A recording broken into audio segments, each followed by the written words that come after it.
Announcements. This is a new section where I will basically group 4 different sections. These are new section, upcoming projects, news about the channel, and my personal opinion.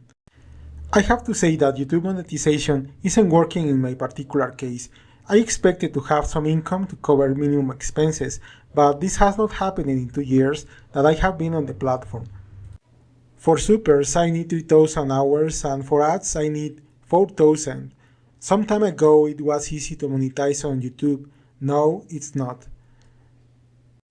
For all these reasons, I appreciate the support on Patreon because it has been a constant support from the beginning, and an income that, although minimal, helps me with some basic expenses.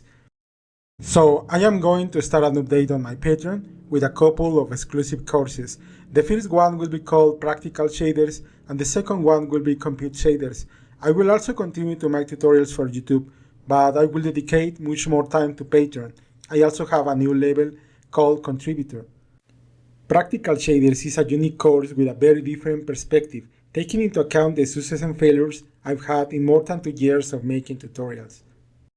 The premise is that tutorials should have some features, like be useful, beautiful, and not exceed the average complexity. I have made the mistake of making overly complex tutorials that don't have the popularity I would like and are not worth the effort. There is also a new tier called Contributor, where I will be polling for upcoming tutorials that aren't related to the courses I mentioned before. You will also get early access to the beta plugins. So far, I've noticed that there are some things that are too complex for me to make a tutorial about, because it gets too complex, too long, and too boring.